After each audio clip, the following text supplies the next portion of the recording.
Yo, what's going on out there, everybody? It's your boy Willie Epting Jr. And I appreciate you guys checking in with us. We are doing the ShakeBack Sports OT podcast. And we brought in one of the SBMG family members. Of course, we're going to bring everybody in here in just a second.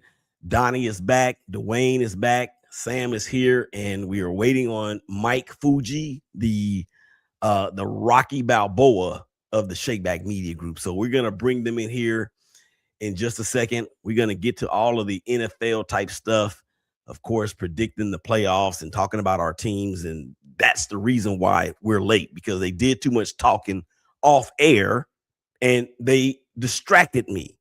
However, the distractions are gone. We're going to bring them in here in just a second, but you already know what we got to do.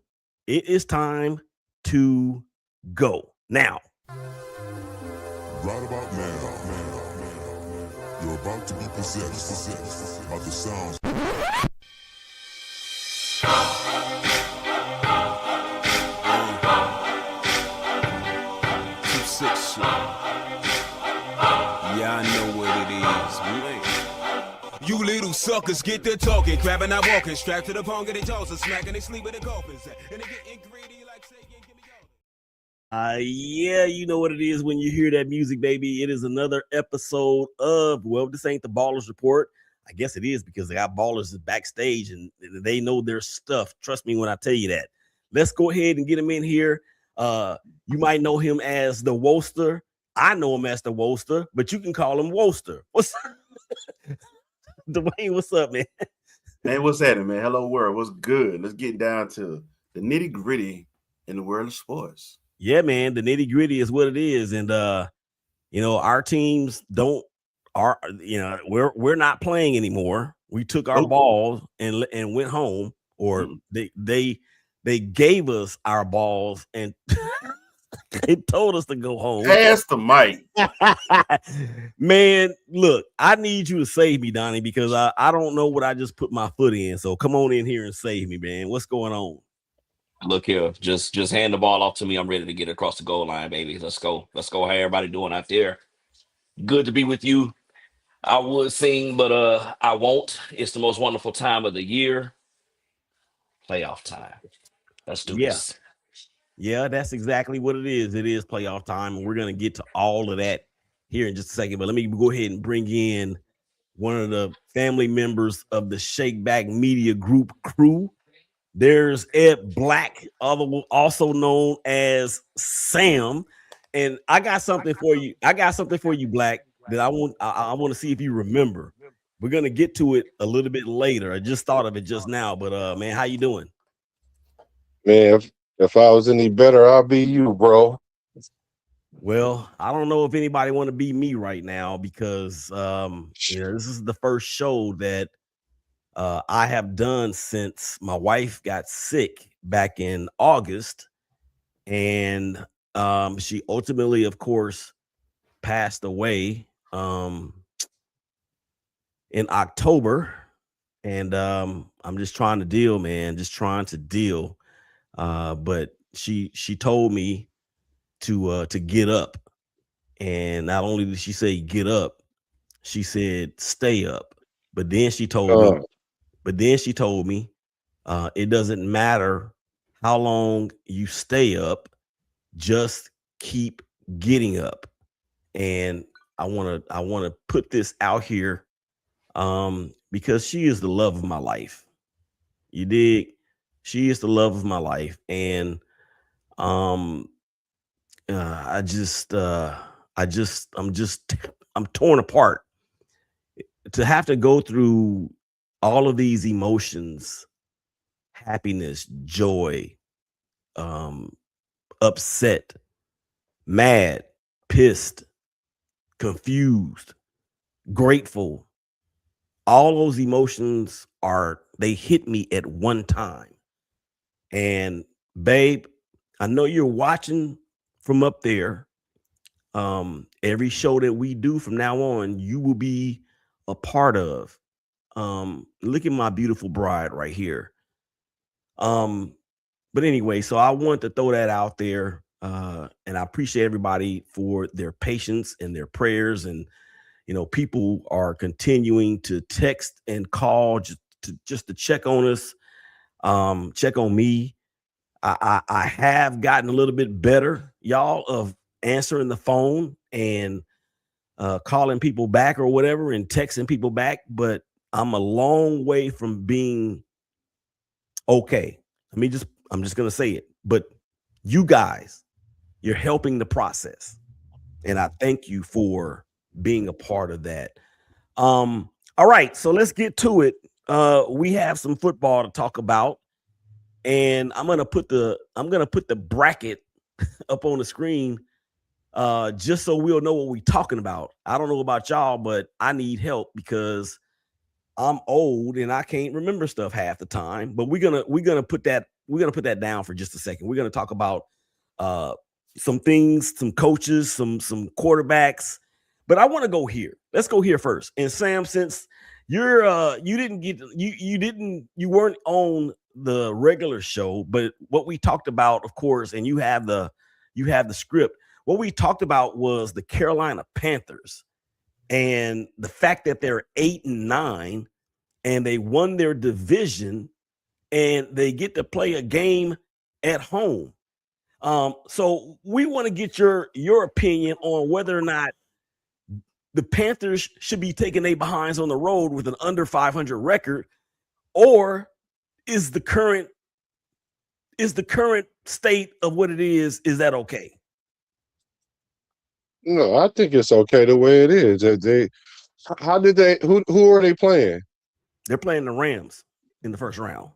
Okay, so they get a home game. Carolina gets a home game. Yep. Okay, cool. So if that's the format, that's the format. If Carolina wins the game, then they should win the game. If they lose the game, they'll be exposed. There's no need to start playing around with the bracket because they was doing that with college and they still trying to settle themselves. Just we already know it's going to be a team that's going to have a subpar record going into the playoffs because the division is weak. Now, if you want to fix that, realign the division if that's what you want to do. But that's what I'm saying. Just leave it the way it is. It's just let's not make it complicated. Yeah, let's touch that because that's an interesting point, Donnie, when he said realign the divisions. Because I remember a time, particularly in baseball, when the Atlanta Braves were in the National League West, and there's teams that, like, even in a current case, how is the Indianapolis Colts in the AFC South when they are north of Cincinnati? Northwest of Cincinnati, for that matter. So, Donnie, yeah, let's touch on that, bro. What do you think about realigning the divisions? I mean, there is some room to at least have the conversations Mm-hmm. about realignment of divisions. I know that when we went to the 14 8 divisions back in early 2000s, a lot of it, of course, was to preserve some of the rivalries, preserve some of the nostalgia that we had under the previous division setup. But no, I think it's something to definitely talk about. You know, Miami's in the East, Indy's in the South. You could easily flip those, but then of course you lose that whole Buffalo Miami dynamic. Um, the NFC isn't as bad, maybe with the exception of Dallas. They're west of the Mississippi, but That's they're in true. the NFC East. Yeah. You know, New Orleans and Atlanta are more east than they are, but of course they're in the South, so they're going to reside in the South. Mm-hmm. But then if you talk about taking Dallas out of the East, then that breaks up because that entire division is a rivalry. I mean, I don't care which way you slice it. Washington, Dallas, Washington, Philly, Washington, the Giants. However all the permutations work. That whole division is a rivalry. So, are the powers that be gonna ever come to the table and say, let's at least discuss a realignment? I think the next time it will come into question will probably be at expansion. If the NFL is looking to add another team or two here over the next few years. Well, we've been at 32 since what, 2002? when Yeah. The when Texans. Houston came into the league. Yeah. Mhm. So I'd be interested to see if realignment comes up, if it comes up with or without expansion. Yeah, and to touch on that part of what we're talking about with the realignment stuff, they may think about it if they decide to go to an 18 game schedule too, because they've been in talks about that going to an 18 game schedule. Not to say that would, I mean, I guess that would even out some sort of scheduling. What do they do in baseball? The not is it the balance scheduling? Yeah. Yeah. Yeah. So that might bring or keep that into play or even enhance it with another game being played. But it just doesn't, I don't know. It just doesn't make any sense to why they like if you well, I understand both sides of what you guys are saying. So Dwayne, your take on that, brother. I mean, you could put some thought into it. I think the only thing that would make sense would be expansion time, like if they decide to go ahead and do that. But because I'm like, even with my Colts, I'm like, what you gonna do? You can't put us in the AFC North. There ain't nobody coming out of there. You can't put us. I mean, what East? Not really.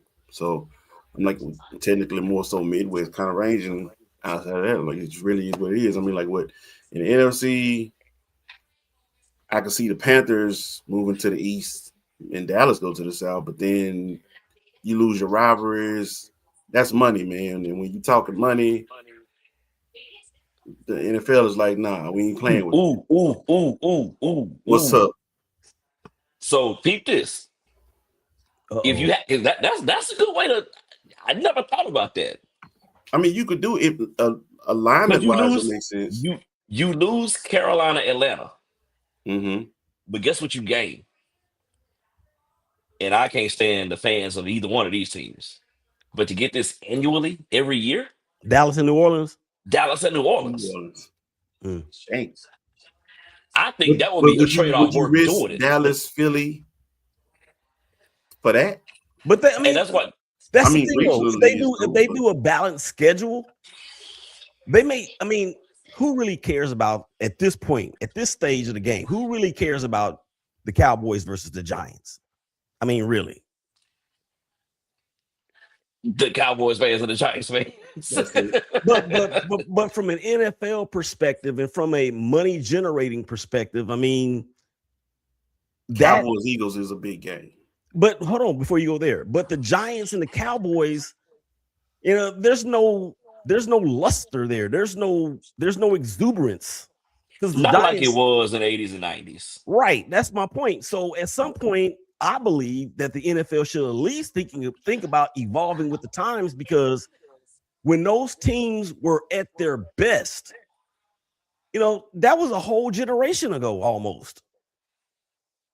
We can say that about Cowboys fans and all of their hopes too. But I mean, I'm not gonna laugh too loud because I mean they won one more recent than my team. So Who has? the Cowboys When? by a year. by a year. Yeah. What do you mean? Wait. They won a title more recently than the 49ers have by a year. Oh, by Remember 1 year. Oh, Yeah, by okay, 1 year. Yeah, by 1 year. okay. Yeah, I thought you were saying something else. No, we've been more relevant since they last won one. Yeah. Y'all have Way slipped more the playoffs relevant. way more, been to the Super Bowl way Been Super more. Bowls. Yeah, this team hadn't even advanced to the conference championship game since they won it. Blew fourth quarter leads when you should have been running the ball. You talking about Baltimore now? I'm not bitter. I'm not bitter. We're talking about Not San bitter. Francisco. I'm not bitter. We're talking about the other Harbaugh. All right. Appreciate you checking us out there. Daniel Berry Sports Highlight 5851. You always tap in. Appreciate it. In Madison on Twitter has retweeted the stream, so we appreciate that. Thank you guys out there, of course, for checking us out on Facebook, LinkedIn, YouTube, Instagram TV, and of course, Twitter. Let's keep it going. All right, so yeah, That's a very interesting perspective, man. And we didn't talk about that part of it in the regular show. That's why you always have to tune into the OT, because you just never know what you're gonna get. It's like opening a box of chocolates. All right. So quick regular season recap. And since Sam is here and he is a fellow Raider fan, and I know Dwayne, there's some points that you probably want to make that you didn't get to in the regular show. But I shouldn't even call it a recap for the Colts and the Raiders. We need to call it a recrap. That means I need to do the crap again, and I don't want to. Well, I want better. You don't have a choice, so get to it. I want better.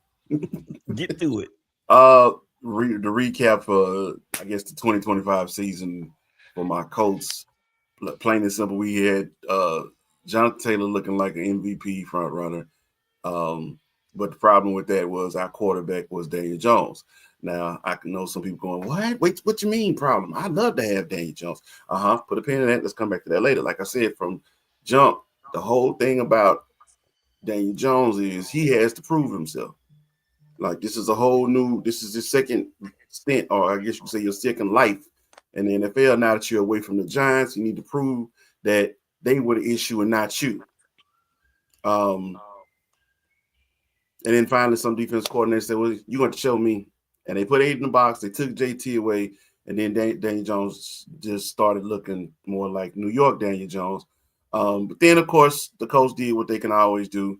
We're going to find a way how to really mess up our quarterback. Broken leg. I said he need to sit down, let that heal. But who do we go to? Daniel Jones like, don't worry about it. I'm going to play. I was like, this is a bad idea.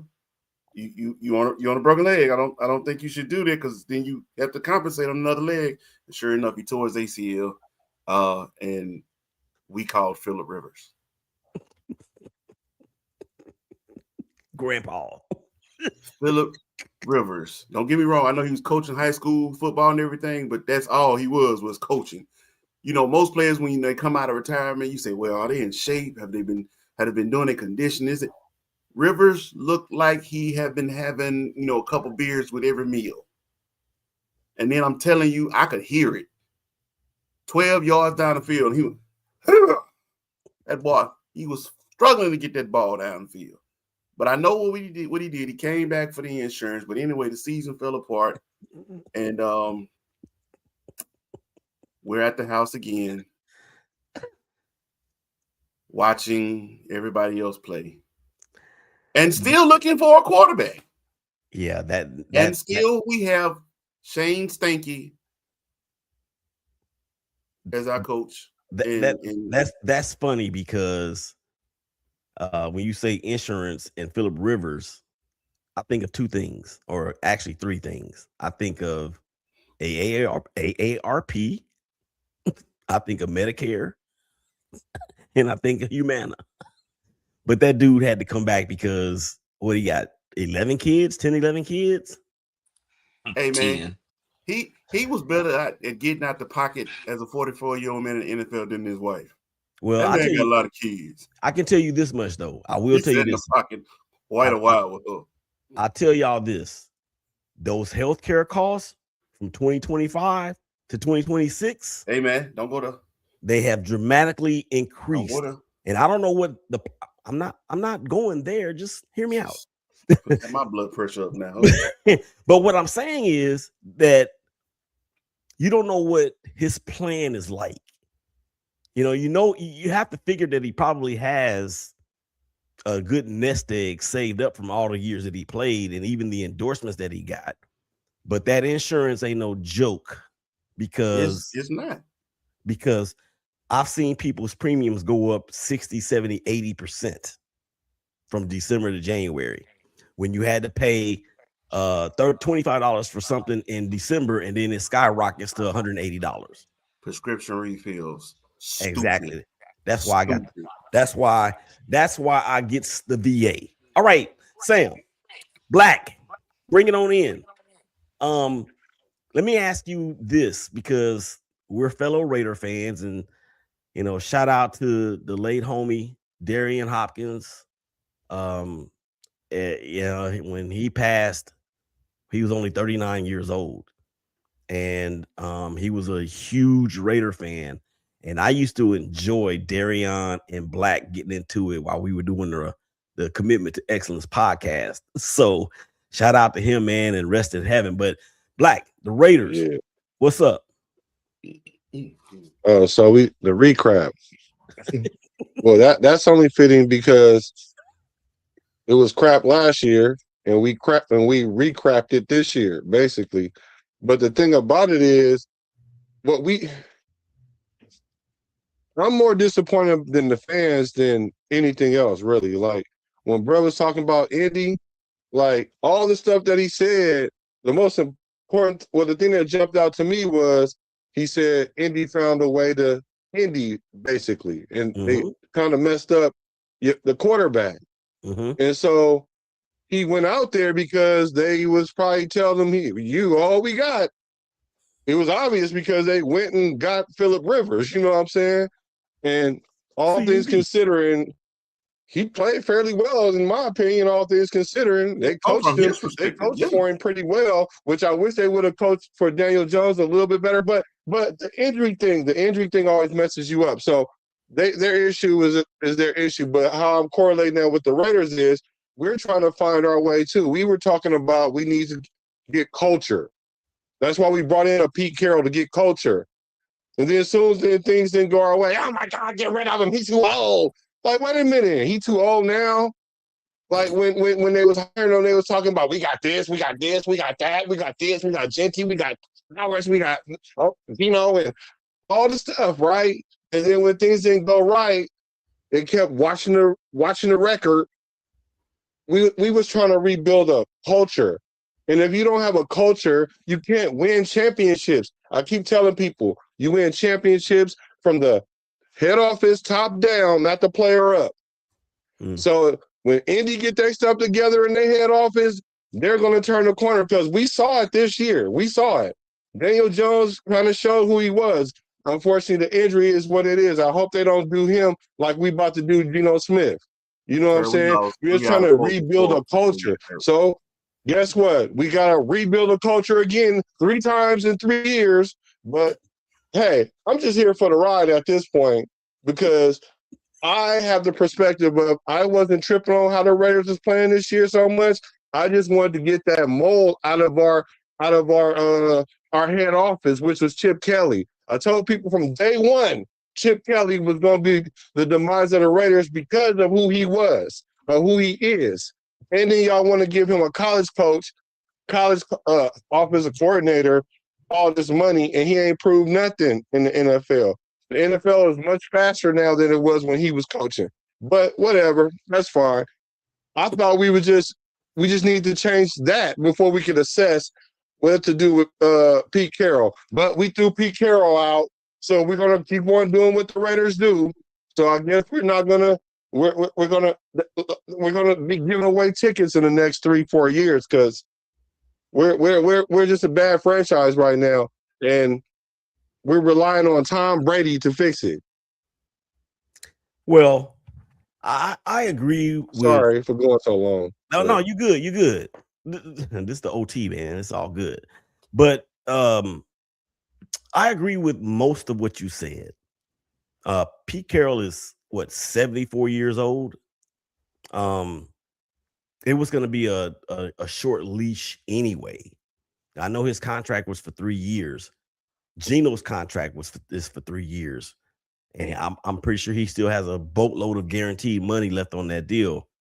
But here's the thing: when you talk about the coach, if I'm not mistaken, Sam, you can correct me if I'm wrong. I think the Raiders are still paying John Gruden, Josh McDaniels, Antonio Pierce, and all of those other coaches that were let go when those guys were let go. So now Mark Davis is just out here spinning up the church's money, and he ain't so much put a doorknob on the church because we still look the same. And you know what? Let me just tell y'all this, or let me let this person say it because he said it better. He said it best. This is what the Raiders are. Absolutely, undoubtedly, unquestionably, 100% completely suck. Yeah, here you go. Antonio Pierce, 8 million. Josh McDaniels, 10 million. John Gruden, 10 million. Pete Carroll, 16 million. Chip Kelly, 6 million. Y'all should have stuck with Pierce. What's the return on investment on any of that? When I say any of it. What's the ROI on that? Y'all should have stuck with Pierce, bro. And you, instead, Probably about 2 million of that, maybe 3 million of that, maybe 4 with Genty and Bowers, right? Let's say we returned 4 or 5 million out of that. Like, come on, man. Yeah. And thank God that there's no salary cap for coaches, because we would have blown through that a long time ago. You know what I mean? All right. But I'm not even talking about the dollar amount. What it is just show you poor decision making. If you make poor decisions at the top, you can't expect the players to fix it. Sorry. Yeah. Donnie, any thoughts on what we've been talking about the Raiders? And you're left out of the conversation because PAFTTB is still playing. I'll say this for the Raiders. Excuse me. Still some great talent on the roster. Max Crosby. maybe. And shout out to Max Crosby for him being told, hey, we shutting you down. Basically, we're tanking. We're shutting you down. And him still wanting to play. Playing in the NFL is a privilege. There are so many who don't get to do it. Max Crosby doesn't take any of this stuff for granted. So shout out to Max Crosby. Brock Bowers, great player. Just think about the Jacksonville game where he tried to single-handedly beat the Jaguars by himself. Genty was mentioned, and I thought he'd be able to come in and be a difference maker. And I don't know what Chip Kelly had going on, what his agendas were supposed to be. He ain't as smart as he used to be. he ain't as good as he used to be. Yeah, you won a championship with that school up in Columbus, Ohio, in the middle of the state, who wear scarlet and gray and say they're the best darn land in the best darn band in the land, or whatever they call it. That mess. Chip Kelly, he ain't got it at the NFL level. Raiders will have the number 1 pick. Presumably that'll be Fernando Mendoza from IU. Jamarcus Russell. He would not be Jamarcus Russell. No. He wouldn't eat cheeseburgers on the sideline. Well, maybe if you just listen to Fernando, listen to his Heisman Trophy speech, listen to him talk at a post-game interview. Like, he's got his head on his shoulders. He knows what it takes to be a good player. I hope for the Raiders, because look, I think the NFL is a lot more interesting when the Raiders are winning or at least putting a viable product on the field. Yeah. I think it's better for the league, to see a team like the Raiders do well. Mark Davis get a haircut. The bowl ain't working no more. I know I said this on the earlier show, but I'm gonna say it again. Trim a little bit off the top. This is what I wanted to say on the earlier show. Mark Davis has one of the best athletes in the world on one of his teams. And I'm talking about Asia Wilson from the Las Vegas Aces. Involve people like her in some of your things that you want to do with the Raiders, because it starts with, as Sam mentioned, culture. Build a culture. Asia Wilson is a winner. She is a winner. I mean, she's hobnobbing now with Bam Adebayo. That's her boo. Is it? I saw them at a game together. I guess the Olympics a couple of years ago is when they kind of, had they coming out when they were both playing for the Olympic teams. Didn't he propose? Did he?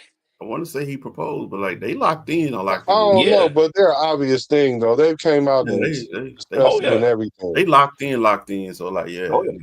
They But I they mean, they they they they, they in deeper than Clay and Meg the Stallion. Oh gosh, moving right I get along. what you saying though, Donnie. I mean, like being here in the A man, like you got Braves players and Hawks players and Atlanta United. Like they all kind of circle Falcons play. They all kind of circle and support each other. You know, the culture here basically it is unity.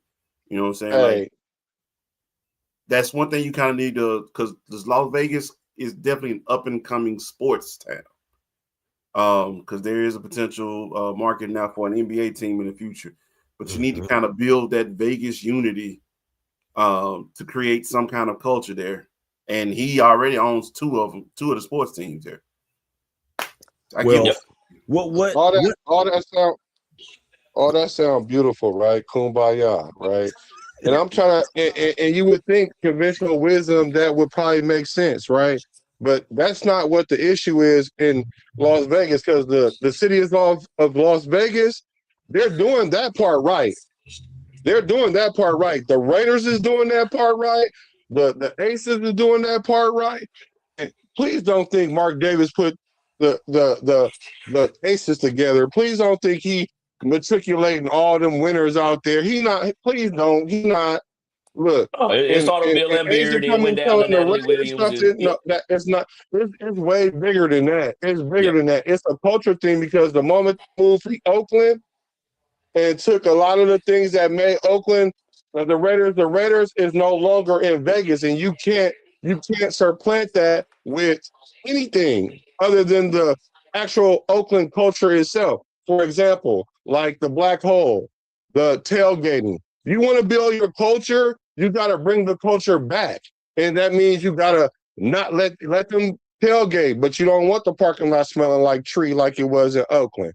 You got to have a black hole. You got to have more Raider fans than other team fans. They essentially giving away tickets with the Blue Man Group in a minute, like a couple of years. That's what's going to be happening. Y'all got to go back to the old culture, even if you got to draw from the LA culture. But this Vegas culture, all that means is just money.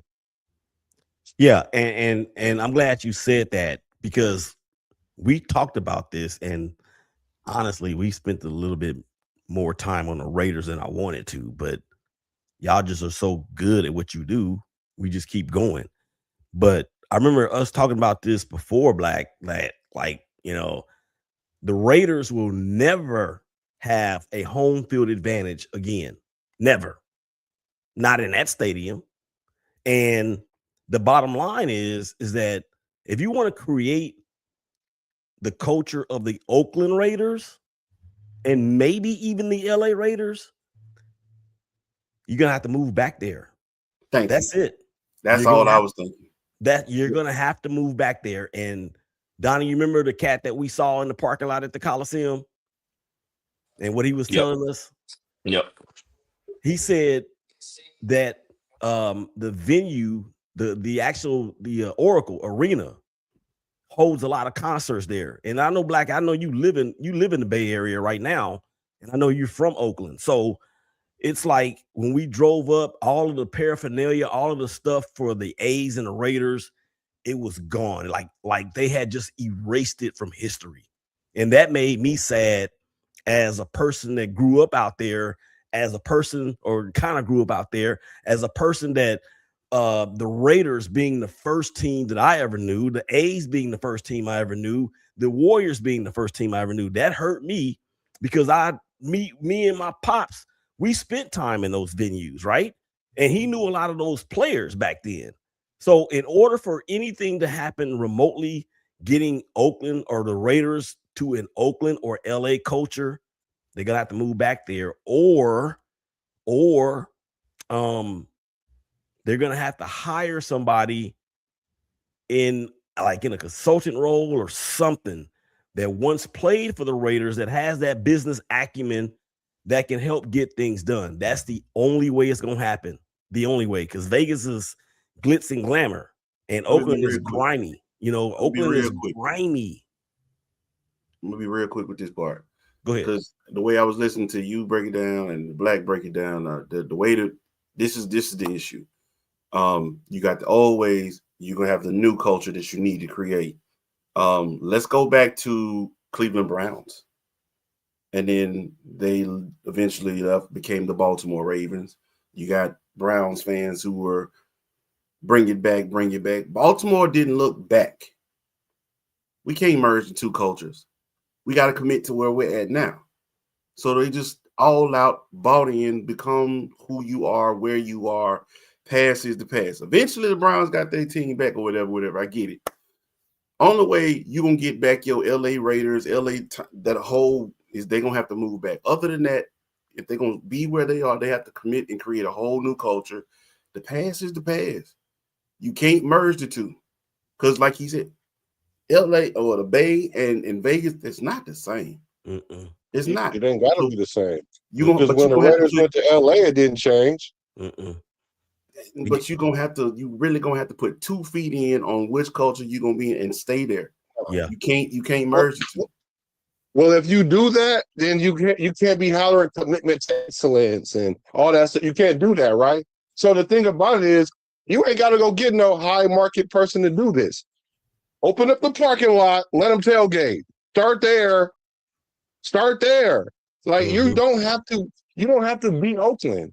All you have to do is do some of the things that the actual fans like doing. Like they don't want to go to Allegiant Stadium and break their pockets, and then the Raiders get scraped every which way. Like at least when the Raiders was in Oakland, the game was fun. You know what I'm saying? Because of what?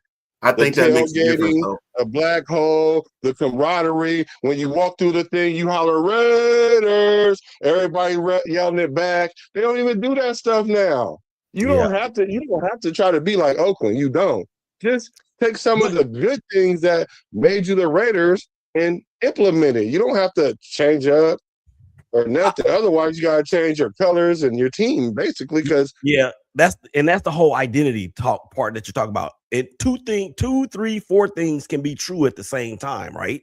But just let me go back to what you said, Dwayne, about Baltimore and Cleveland. Baltimore and Cleveland are very similar cities. Vegas and Oakland is like Oakland and San Francisco. You know, San Francisco is .com and touristy and all that. And Oakland is the place that it has improved out grassroots. There. Huh? Yeah. But Baltimore and Cleveland are very similar in their, I don't know, it seems like their identity. All right, let's move on, guys, because the Raiders ain't that important for us to make all that time for them. I'm just saying. All right, so let's go ahead and put this on the screen because we got work to do. And we're going to talk about how we got here.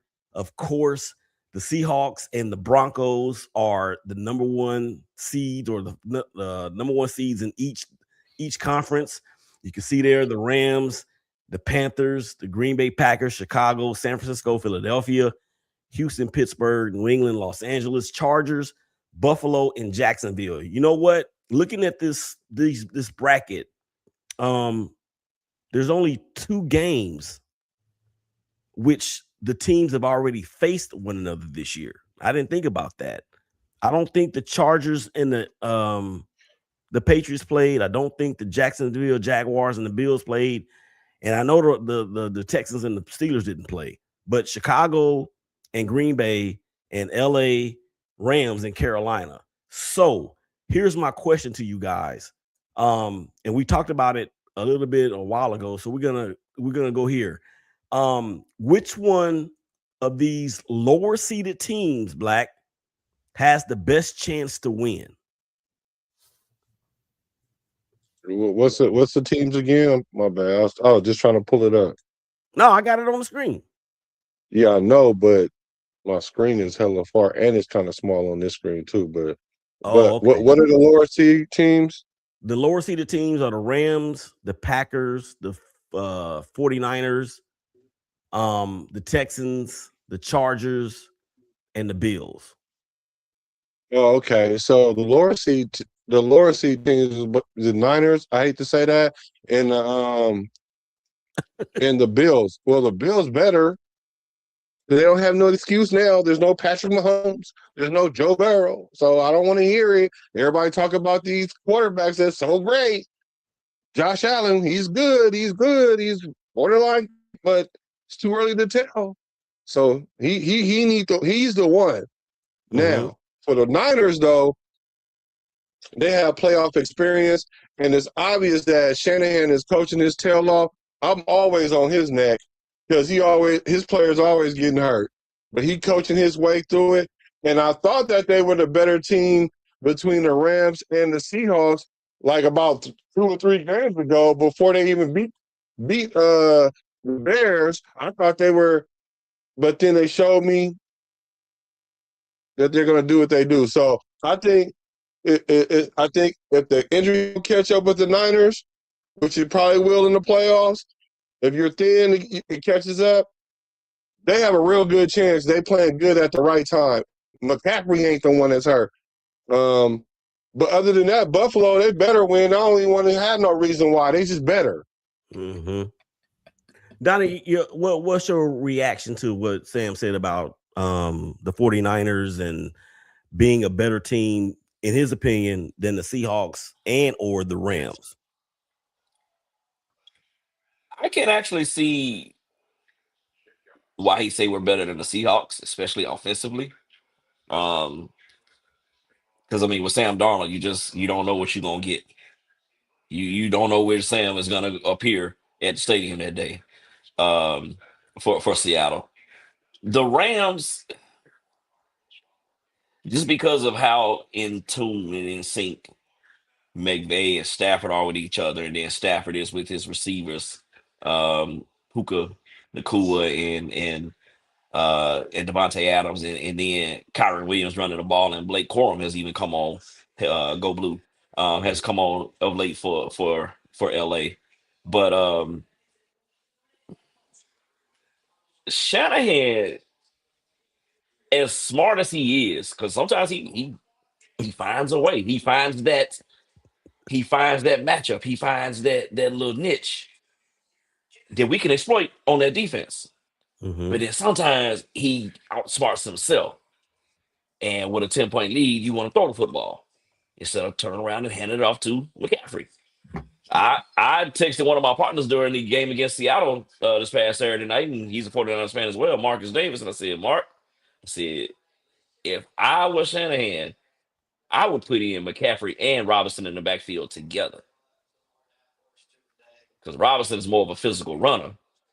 And a couple of the totes that Robinson had, he was going right through that line. And that Seattle line is that D line is fierce now with Williams and Tank Lawrence. I know Cowboys fans are like, where was this Tank Lawrence when he was in Dallas those last few years? But sometimes you go away and you just have a rejuvenation of your, or rejuvenation, I should say, of your career. Mm-hmm. Revitalization. I was trying to combine words to like Jesse Jackson. But but I, the injuries that Sam spoke to. Tatum Bethune is out, tore his groin in a game against Seattle. He was replacing Fred Warner, who news started coming out. Okay, if the Niners could make a deep run, Fred Warner could possibly come back. And the way Fred Warner plays, and with an ankle being an ankle, that's going to be a tough sell to get Fred back out there and get him, as Fred Warner is. Mm-hmm. So I just don't know about that. And I do think eventually the injuries do catch up with my Niners. I actually love this matchup though against Philadelphia on Sunday. I I take some same guys like, give me Philly, because their offense is an identity crisis right now. They don't know who they want to be when they want to be it.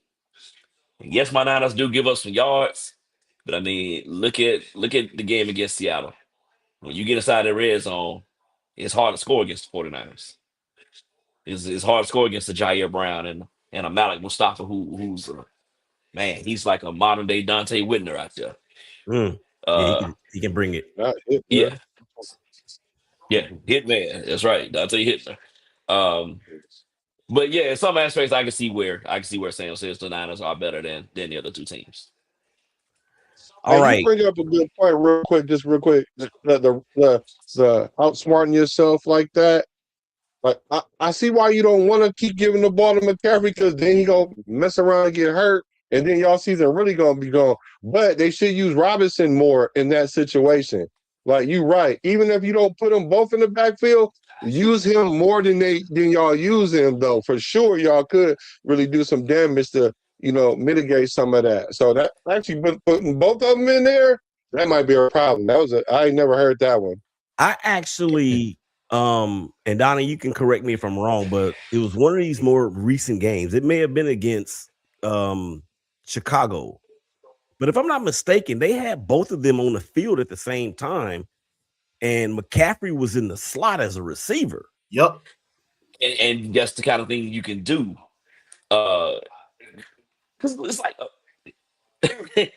you know what both of them again, you know what both of their strengths are, but you don't know which one of them is getting the football and how they're going to get it. Yeah, I mean, because Robinson is actually not a bad pass catcher out the backfield himself. I think he's a He's really a good pass catcher. He caught a lot of balls in Washington. With Washington. Yeah. I think he's actually a really good running back. When he got shot, unfortunately, I think that did something, but he came back and was still cool. So I don't know, man. It's like, what'd you say, Dwayne, that one time? The dumbest smart person you No, it sounded like Coach Kilmer on on Varsity Blues when he told Mox, you're the dumbest smart person I know. That's what I'm trying to say. That's what I'm trying to say. All right. I believe that Green Bay is going to do something to Chicago that they should have done in the last game that they played them in Chicago. They should have swept the Bears this year, but they gave that second game away. You believe that? Huh? You believe that? I do believe that. You do? Yes. Well, think about the second game. Jordan Love got concussed in the first quarter. Mm-hmm. Lost me my fantasy football semifinal. But I'm glad he's okay and they're able to play this weekend. Here's the thing with Green Bay, especially defensively. Without Micah, the intensity just isn't as what it was. You know, those. Yeah, it's not the same as it was. Mm-hmm. And I mean, Ben Johnson is Ben Johnson. He's an offensive guru himself. Mm-hmm. Oh, I don't have number one chasing after Caleb Williams. Oh man, we can do what we want to do. Yeah. Yeah. All right, let's move on to the next. Wait a minute. What? Did I miss something? I ain't get mine. Talk to me then. Come on. I wanted to give a little love down south, man. I gave one else one show. I want to give some love to Houston. I think they can pull this one. That wouldn't be no upset though. The Steelers by rank, yeah. The Steelers ain't even supposed to be here. That's why I was going with that. But also, I don't think people really pay attention. What's Houston's record? 12-5. 12-5. I'm gonna tell y'all a date. November 9th. Matter of fact, I'm sorry. November 2nd. That's the last time Houston lost. Oh yeah. To Denver. Ever since then, they've been winning the close ones. Whether it's a low they were in that one. Big scoring, like they don't have.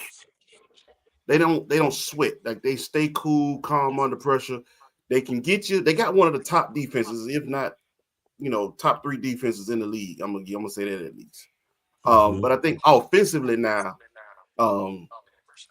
my coach definitely helped CJ Stroud pick his confidence back up. So yeah, now and what's the name? Owen Daniels, the tight end. He don't play for Houston. Not Daniels. Who's the tight end for Dalton Schultz. Dalton Schultz. That's it. Dalton Schultz quietly been getting them numbers. He ain't been getting the touchdowns. I ain't gonna lie to you, fantasy wise, Wayne ain't want to touch. I said, "Oh damn." No, I'm old. He quietly been getting them numbers yardage wise. It's the touchdowns he was struggling with. Like I said, if they could ever just put all this together, because they have a team, confidence wise, offensively, they needed that boost. I think my coach helped them. The Steelers know. I'm so sick of. I'm not a Steelers hater. My father loves the Steelers, but this the move that pissed me off. Boy, you supposed to be gone. What you beating on your chest? Well, For the reason why he did that because he was like, "Cause I'm not going nowhere." Baltimore made a I was dumb move. tripping off that part too, but it was the kiss that I was like, "Oh, I see what you did there."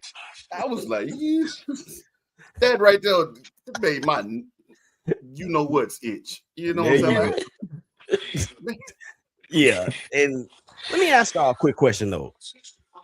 If the Ravens would have won that game, would we be talking about John Harbaugh looking for another job? No, because he be coaching the game this weekend. Might be coaching this weekend. No. Even after the season. No, they wouldn't have fired him. No, I don't think he would. I don't think they would have fired him. But I've been hearing a little more noise out of Baltimore than usual. Okay. Like you only get that when in-house start to leak business like that. And the only time in-house is leaking business because they're trying to make somebody look bad or they try, they're trying to shake things up eventually. But you might have been talking about Tomlin. Tomlin need to. It's time, dog. I'm not saying he a bad coach, but what they were saying about Harbaugh and Baltimore definitely applies in Pittsburgh. They're not listening no more, dog. Yeah, y'all don't look like the same coach. It's a different because they keep losing the same way all the time. Yeah, and it's a different breed of players now from when the Steelers were competing for Super Bowl championships or even going deeper into the playoffs. All right, guys, let's keep going. Which coach quarterback combo do you have the most believe in getting it done from Wild Card Weekend? Sam, let's see. We have who? We have the Rams with Matt Stafford and Lon Kruger. I don't know why I said that. Sean McVay, Carolina with what's his name? I forgot his name. It's on the tip of my tongue. Help me out. Bryce Young and Dave Canales. Green Bay with LaFleur and Jordan. Chicago with Caleb and Ben. San Francisco with Brock and Mike. Philadelphia with Nick and Jalen. Pittsburgh, speaking of which, Pittsburgh with Mike and Aaron. Houston with CJ and what's that dude name? I forgot his name. D'Amico. That dude. It's on the tip of my tongue all the time. New England with Mike Vrabel and Drake May. The Chargers with Jim Harbaugh and Justin Herbert. Jacksonville with Sean McDermott and Josh Allen. I'm sorry, Jacksonville with Buffalo with those two, and then Jacksonville with Trevor Lawrence and I can't think of this coach's name. Liam Cohen. Yeah, Cohen. So Duval. Duval. And he got cracked on, man, to no end when he did that. I mean, it was like, dude, what are you doing here? Y'all ain't gonna be shit. But anyway, so Black, which quarterback coach combo do you have the most belief in?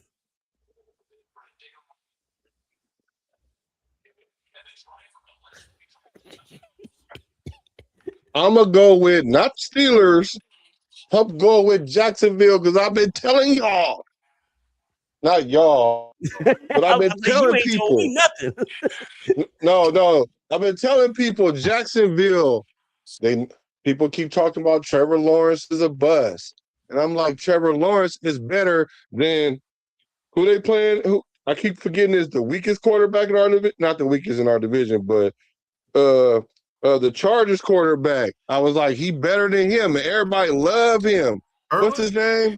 Justin Herbert. Like, come on, like, so.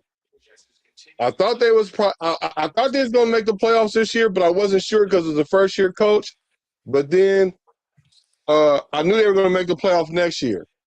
I think they got a chance because all they gotta do is beat Buffalo. That's the upset I'm picking. Beat Buffalo. They're going to score Denver because Denver can't score 30. They can't even score 28. So I'm thinking I got the most confidence in them. I got confidence in that first-year coach, Liam Cohen. He's doing his thing. He's actually got an offense for them. where they can actually use ATN appropriately. And then they got the Raiders wide receivers that's going crazy over there. So I got confidence in him. And one last thing, and Trevor Lawrence, it's the small things that get you the championship. It's the small things. Instead of going on the wristband and saying the plays and all that, he went old school. New offense. I'm gonna remember all the plays so that way you know what everybody's doing. You can make whatever changes you make, and that's something that's on the that's a lost art with being a quarterback. And I knew when I heard that Trevor was doing that, the results was going to come. So that's who I got confidence in this wild card weekend. Yeah, and Trevor Lawrence, I mean, he had the debacle with that dude that has a name that reminds you of a map. Urban Legend. Wait a minute, that's T.I., ain't it? They should even got rid of my boy just because he had a little, Man, whatever. We're not even about to do that. Come on. We're not about to do that. Trevor Lawrence, career high 38 touchdown passes for more than 4,000 yards. They kept him in the game so we can get that. So I'm sure there was some money involved in that. I like the pick. I mean, in Buffalo, we're gonna look. Okay, so Donnie, your response to Black's choice on the coach and the quarterback combo that has his belief. I'm gonna say this real quick. Yeah, I'm gonna say this real quick. I think that's a good selection. Cohen and Trevor are in lockstep.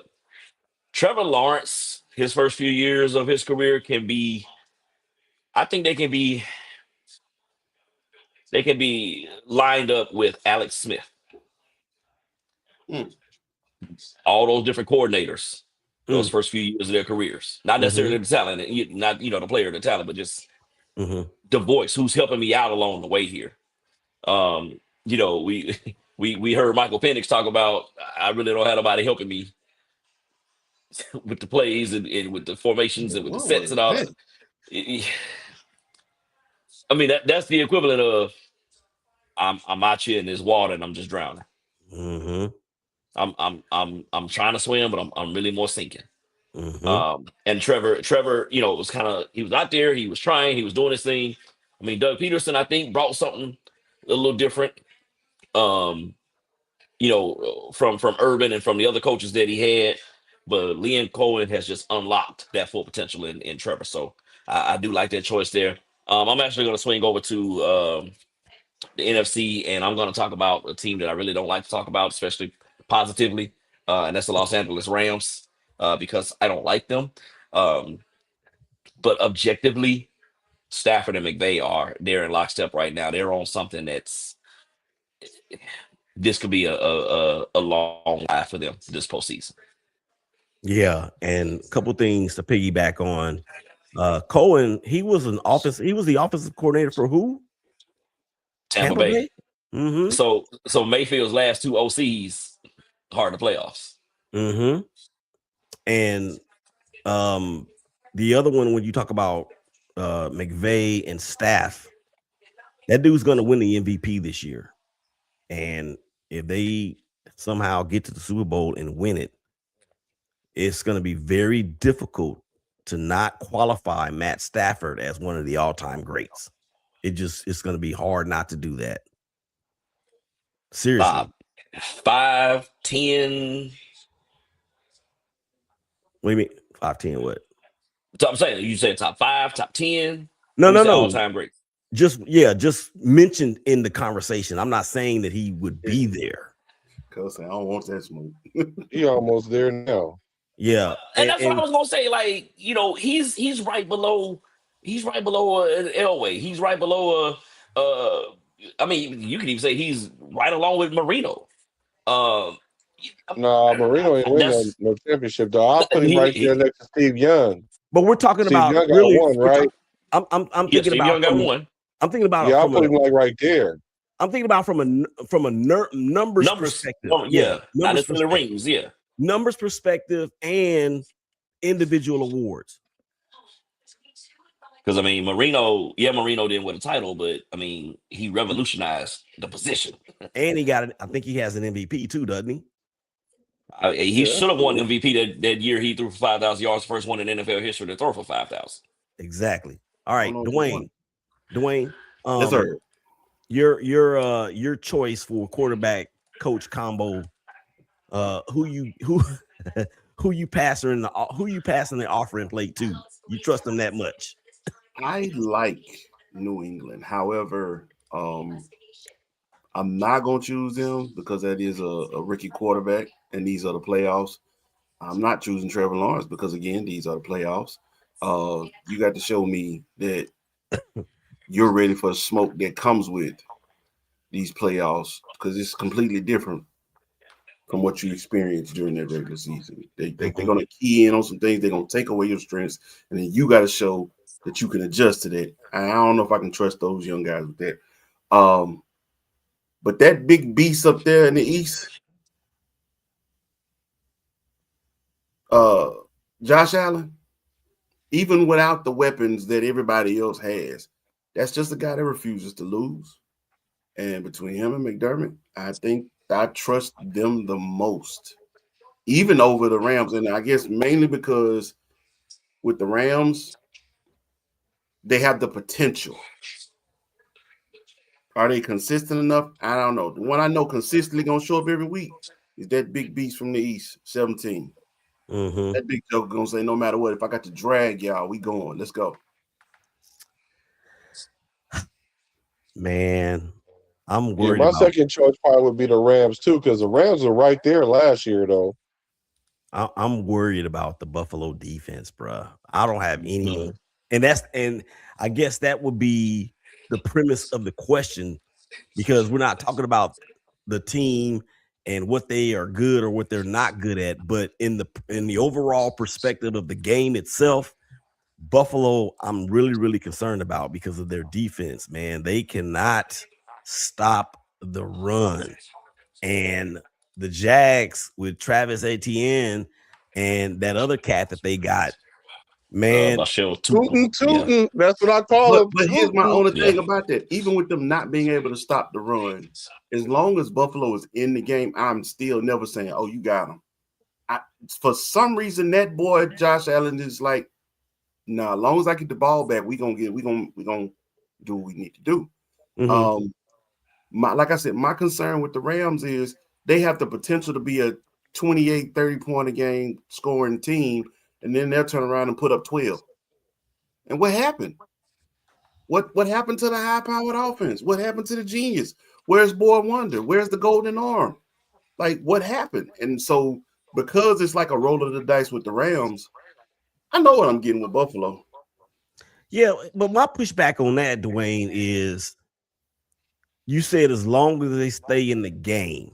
If your defense is putrid, that's a big if. And especially in the playoffs. Buffalo can't put up 40. No, but see, in the playoffs, if you got a lackluster defense, you might not even get that many possessions like that, because the Rams, the reason why they not really, because their defense ain't the same without Donald, right? So if their defense was a little bit better, then they can get over that hump. Same thing with the Bills. We got to remember the Bills are still going to do what the Bills do. Let's not act like that they winning like that. They don't. So their defense is questionable. You got to have a little bit a mid-tier defense. And see, the thing about the Jacksonville, their offense and their defense is playing pretty good. So if it can stay 2-4, but if you giving Josh Allen the ball last drive, you can't go against him because he got it. He do got it. But I'm thinking that they're not going to let him get in that position. That's what I'm thinking. And it's going to require him to have the ball last, because we've seen what happened when they don't. And even when they did have the ball last and there was only 13 seconds on the clock, oh my gosh. Okay. Ross Fountain asks, are there any Cowboy fans? No, we are Cowboy trollers. Ross also asks, trash Steeler fans. I respect Steelers fans. I do. They got 6 championships. So whatever. See, now that's just That's just a haterade right there. We All were right. supposed to be the first of 6. He just Ross has. What about any Saints fans? Heck not no. here. Heck no. No, Patriots fans, absolutely not. He just wants to troll somebody. Yeah, that's what it sounds like. Because all of them are trash. Yep, there it is. Right on time. Hey, look at the first lady of the Sutton household checking in. Sunshine is cool with me. And of course, That's that somebody is, that know right there. huh? See, she know what's up. Yeah. Trevor, I hate McVay's face. Okay. Hey, I hate his dog, I ain't winning. gonna lie to I you, hate his man. winning. J-Hawk, what's up, man? Hey, yes. What's up, fellas? Someone say something about A Big No, D. that's the Cowboys fans. Oh, he's a Cowboys fan? Yeah. What? Yeah, Quentin Williams is good. Next topic. Nah, They we good. fired Maya Blues. That's good too. All Hey, right. I will say this before he just veer off of that. To all the Cowboys fans who giving Dak Prescott, the business, stop. Find you something else to really pick at. Dak Prescott is not the issue for the Cowboys. The issue is that old geriatric one that won't stay out the way, won't hire a general manager. Yeah, I've been I am saying Dak is not I the am general problem. manager. I don't know why Cowboys fans try to blame it on Dak. Because I am the coach. I am the general manager, and I am the maybe owner. because he's black. I don't even take aspirin because I'm black. Oh Lord. All right, y'all. Let's move on. All right, so keeping with the same theme of item number 4, which is what we just talked about, the most faith or most belief. Which coach quarterback combo has the most pressure to make a deep run in these playoffs, Sam? The most pressure, I think, is the Bills. I think the Bills got the most. Well, they got a whole lot of pressure. Yeah, I think it's the Bills for sure. It's the Bills because Trevor Lawrence does have a playoff win. Granted, he did throw 5 picks, and they still won. So I would hope that would be an experience. You can't throw 5 picks against Josh Allen. You can't throw 3 picks against Josh Allen and think you're gonna probably win that game unless you got the ball last. And that's not the position you want to be in. Now, if Josh Allen and them don't get it done while Mahomes is out and Joe Burrow is out, and you're going up against the underachieving Sunshine. So God forbid if they get the Bills, have confidence, and actually go to the Super Bowl, whether they win it or not. You know what I'm saying? So I think the most pressure is on them. Yeah, for sure. And they're gonna lose. Donnie, you agree? Or you got somebody else? I have somebody else, Mm-hmm. but I don't disagree with Josh and McDermott. No Burrow, no Lamar, no Mahomes. So yeah, that is something. But 17 also does not play defense. The Bills, 5th worst in the league against the run. I'm sorry, Josh Allen don't play linebacker. He may run the football like he's a linebacker, but he don't play linebacker. He might play linebacker this game. Shoot. He also doesn't play receiver. They don't have a number 1. They don't. I'm really disappointed in Keon Coleman. But anyway, I digress. I'm actually gonna go with the black and yellow of the Steelers with Aaron and Mike T. Y'all talked about it earlier with Pittsburgh. They lost that game to Buffalo at home, where the Bills ran for the most yards against a Steelers defense ever. And the chance coming out of as Willie would want us to call it, the big ketchup bottle, but we can't call it that no more because it's now Acrisure Stadium. But the chants coming out of the stadium that night were fire Mike Tomlin, fire Tomlin. Now all of a sudden, they circled the wagons a little bit, and have gotten in based on Priest Missed throwing some field holy goal. water in the end zone and That was a leading to a bad missed field decision by goal. Baltimore. That's why they didn't know. That was a bad decision. Yeah, when they ran that ball, just to center the ball, I was like, no. Should have took a At shot least for the try. end zone. No. At least run the ball and try to get 3-4 more yards. Get that ball number 22 and tell him to hold on as tight as he can. And whatever you do, don't loosen your grip. But you just Masterpiece. saw the Steelers botch their own I kick. mean, And how long was Right. that field goal? That field goal was only like 40-some yards. Like, it was 44. 44. 44 yard. Yeah. yeah, I don't care if it was 44, 42, 47. He should have hit that. 49. But He should have you made just it. They out got here you kicking saw what 60-yard the field Steelers goals just had happen. now. I was about to say that. Go ahead, Whoa. I was just saying you saw what the Steelers had happen. Yeah. That to me let me know right there, like, bro, you can't really necessarily trust the kick. You had 20-something seconds left. I do have a Lamar Jackson. Take a shot for the end zone. I'm not even saying that, Ward. Get 4-5 more yards. Make it Yeah, look easier against them. I like Donnie's explanation and Black's explanation a little bit better. Especially when you have these kids out here, these guys out here with these rocket legs, hitting. But you 60 remember why I yards said it though? with routine, huh? You remember why I said it? How many busted coverages did the Steelers have that night? Oh, I get that. I get that. Take a shot for the end zone. But inside but the then if it get inside the picked red off. zone or closer to the red zone, the Steelers defense would have tightened up. But the thing is, you too, give is that TJ and you give TJ and Cam a chance to wreak havoc, and the other cat that you get him a chance to get back there and sack, strip, fumble, and ball game. Yeah, exactly. Even a sack will turn a 40-some yarder to a 50-some yarder. And then that's when it really, then you might miss for sure. Even if they would have tried to go to the end zone, do you really want to take that chance of Lamar getting sacked with no timeouts left? I got a bet. Is Lamar really going to be the one to get sacked, though? Why not? He been hurt all year. This ain't don't the know same that. Lamar. You don't want to put. You don't want to. I wouldn't bet on that. I hadn't seen that Lamar Jackson show up most of the season. Exactly.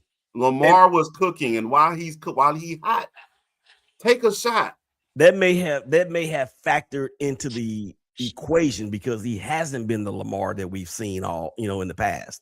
I'm just saying. I'm not saying it's right or wrong. I'm just saying it could be a part of why we saw what we saw. I know what I just saw. The Steelers kicker. And you playing for the field goal though. You're not playing for the touchdown. You playing for the field goal. Field goal win the game. You're not trying to punch it in the end zone.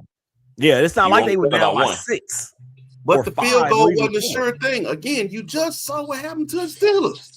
No, 40-some yard field goal is a sure thing. I don't give a damn. That's why. He was in the closed end of the stadium. That's why. Yeah, that's why that boy was looking like that. Okay, but he was a rookie, so I get it.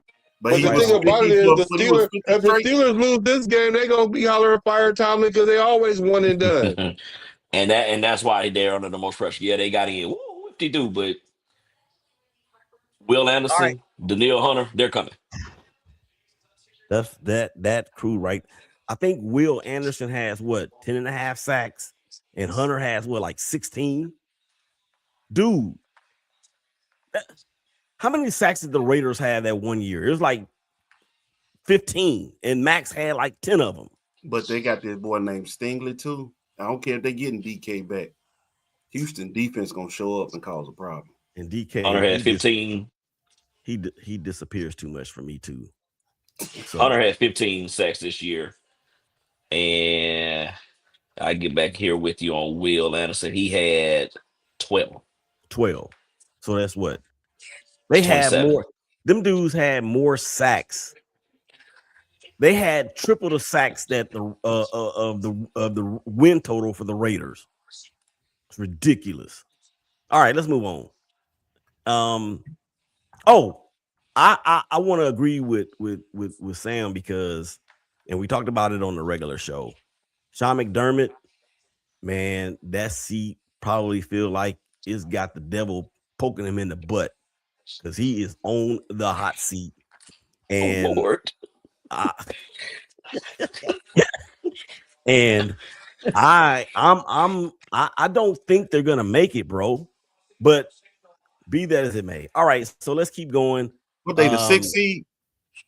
Buffalo? I mean, Yeah. that still says a lot too. I know you saying who not there, but they barely got in there, bro. They the 6th seed.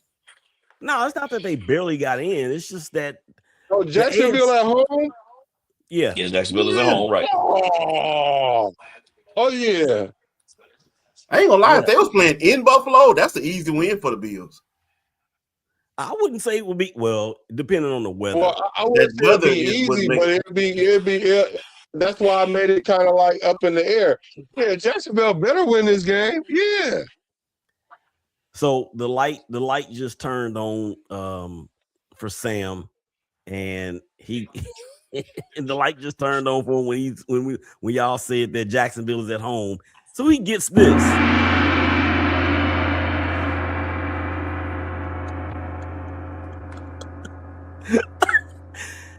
That didn't Okay. change how I felt and what I thought. None of my views have changed because actually they've gotten a little stronger. Mm-hmm. Make mine's a double, please. One more time. You want a double? Okay.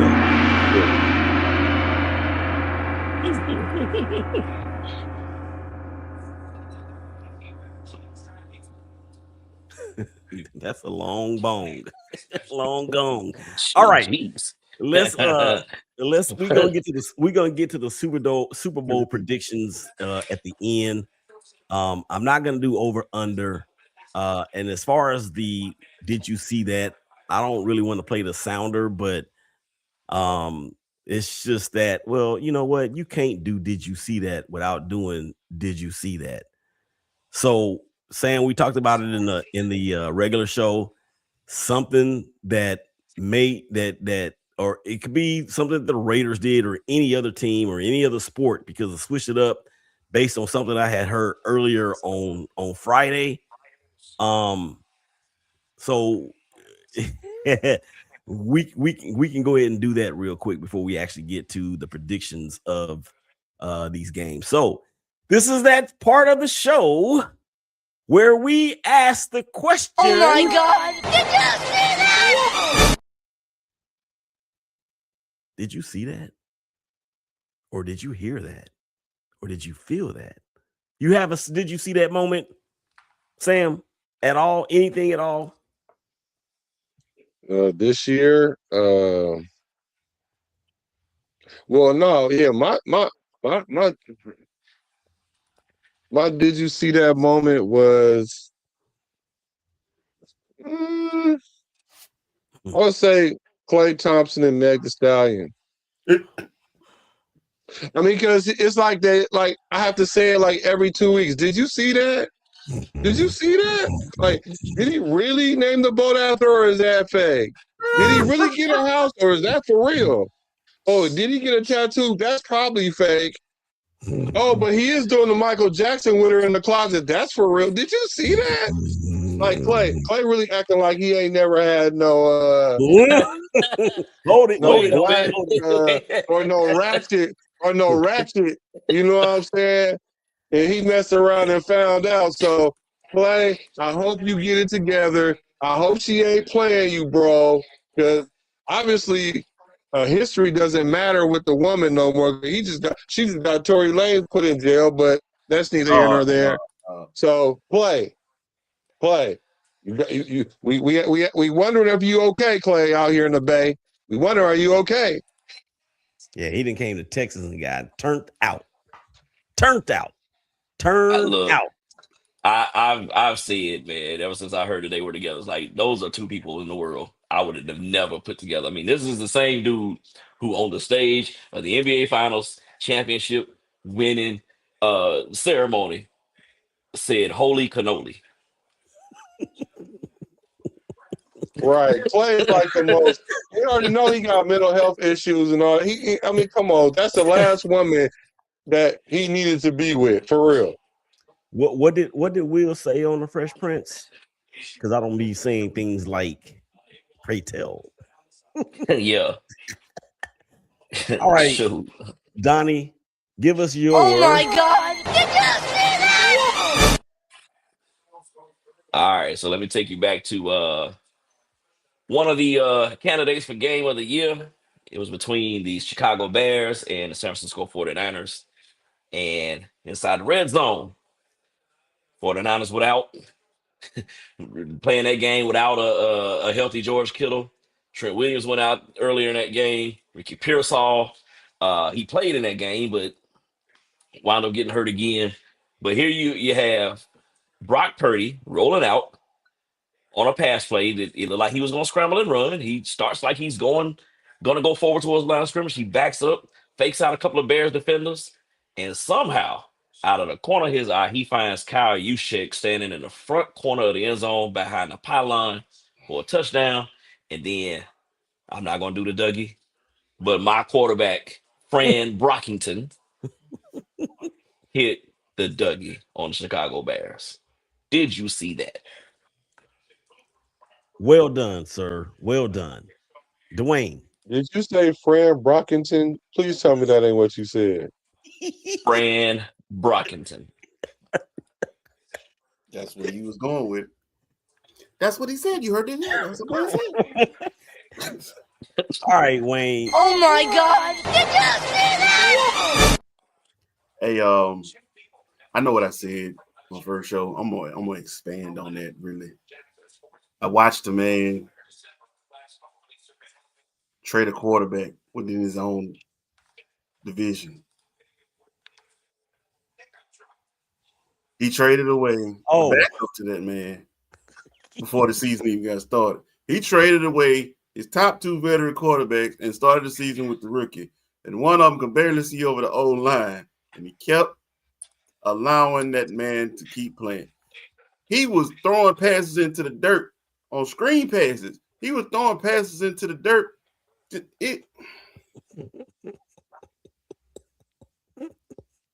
And all they kept saying is he's a two-time coach of the year. You know what it started sounding like to me?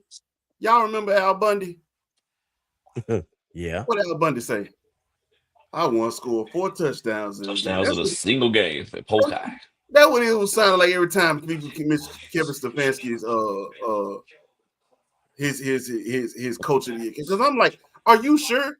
That sounded like that was a long time ago. Because any coach with common sense and 2 good eyes would know that the boy who never should have been a 5th round pick, who should have gone in the 1st round, should have been on that field.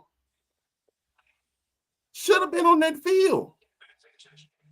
So yes, every time Cleveland Browns did something stupid, that's the only thing I can say. Did you see that? Dylan Brown gonna start again. Did you see that?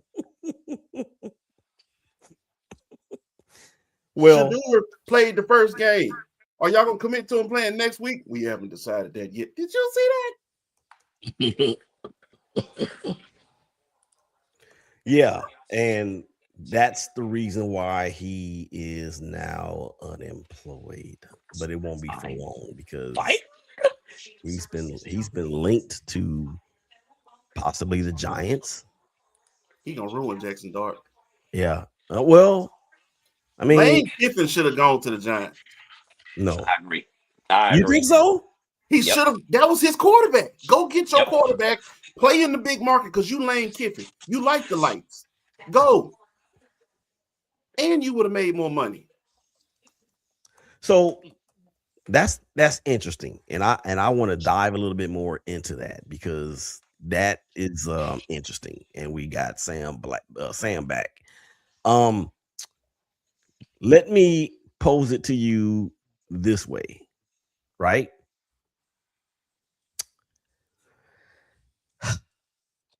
Lane Kiffin was a disaster in the NFL. Now, he was a head coach of a disastrous team, but that's the reason why he was disastrous. What makes us think that Lane Kiffin can go to the Giants and turn them around? Scatterbo, neighbors, Dart. Again, I ask you, what is it about Lane And this Kiffin? is a new NFL. It is a new NFL. That's what I'm saying. So you have a running back, you have the receiver, you got the quarterback. Your defense is actually decent. Mm-hmm. Go to New York. You really ain't got nothing to prove at LSU. Y'all must have forgot I told y'all I had a meeting at 6:00. I just texted him, and we just gonna talk after church on Sunday, so it's all good. But yeah, you trumped my statement with that because number one, it is a newer NFL. Number two, the rules are way different now than they were back then. Lane Kiffin is an offensive guy, and like you said, that's my quarterback, and it's not fair. So I get it. Okay. Did everybody get there? Yeah, well, everybody. Oh, I didn't say mine. So piggybacking on the Jags and the Bills and their matchup. I was listening and watching unsportsmanlike this morning with Canty, Michelle, and Evan, who he annoys me. His voice annoys me. They had a caller and they were talking about the same thing, the game between Jacksonville and Buffalo. And the theme of it was Buffalo needs to be able to make a deep run. It has to be Super Bowl or bust for them because of what everybody has already been saying. No Mahomes, no Burrow, no Lamar, no Tua, or Tua don't count. But what I'm saying is that caller called in and said, yo, if the Bills lose to the Jags, they should move on from Josh Allen. And I looked at the radio, and I was like, am I being punked?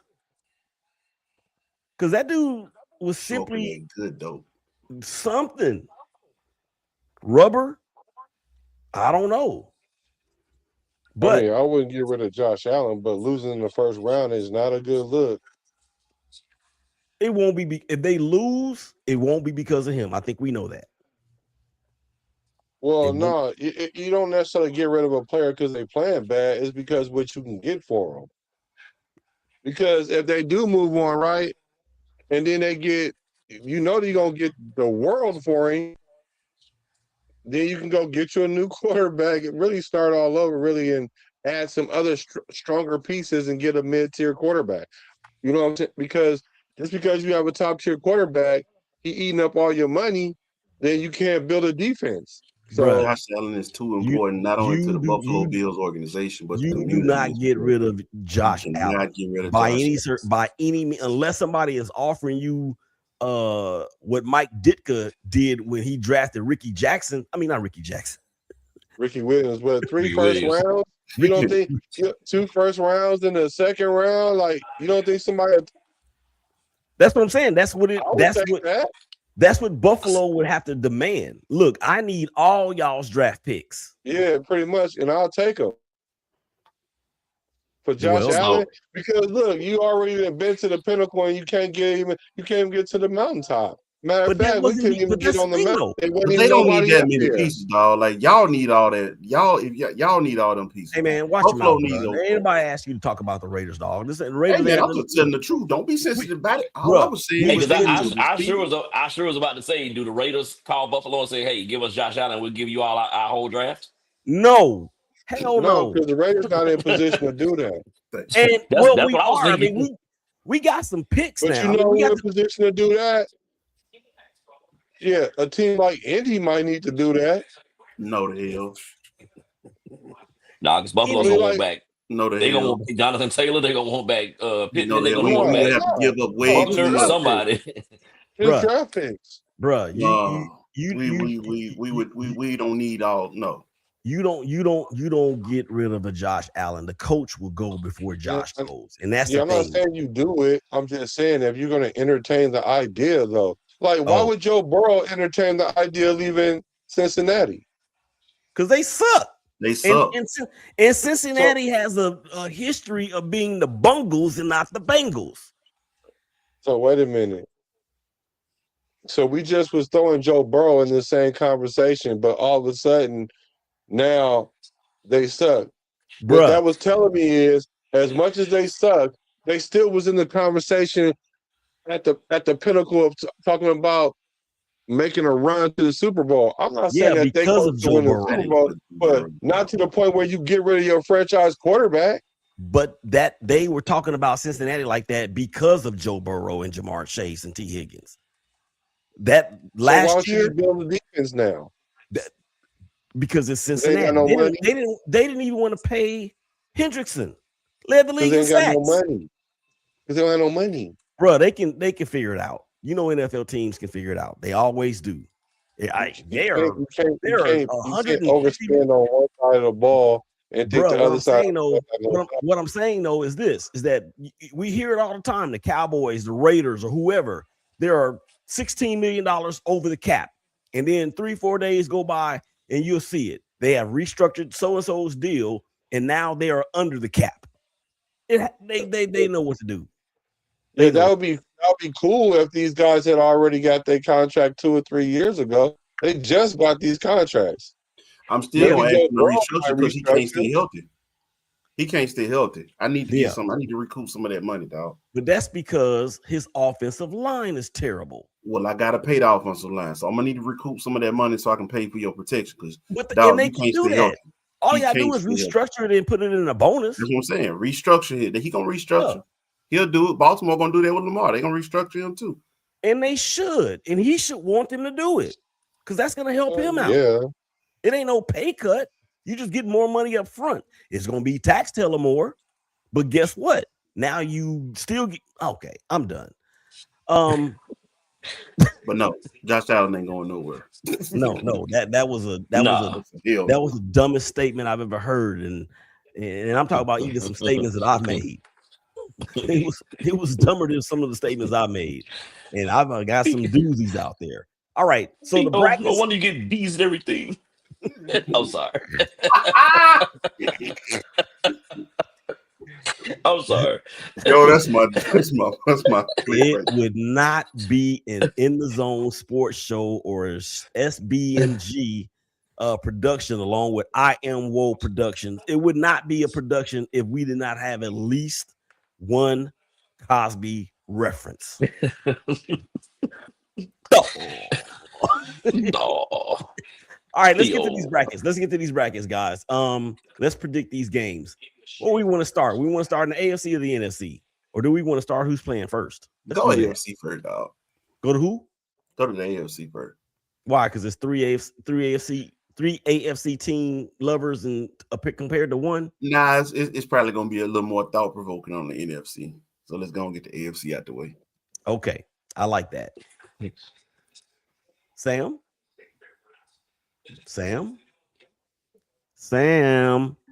I hear you. Okay. Buffalo, Jacksonville. Who's winning? You already know. I already told you. Say it again. We're going with Duval. Donnie, Jacksonville, Buffalo. It pains me to say this. Jacksonville. Dwayne, that's your division. I'm not going against Buffalo. Your division brethren. I'm not going against Buffalo. Okay. I'm taking Jacksonville. Not on that game. I'm not going against. I'm taking Jacksonville. I think they're going to put up a hell of an amount of points.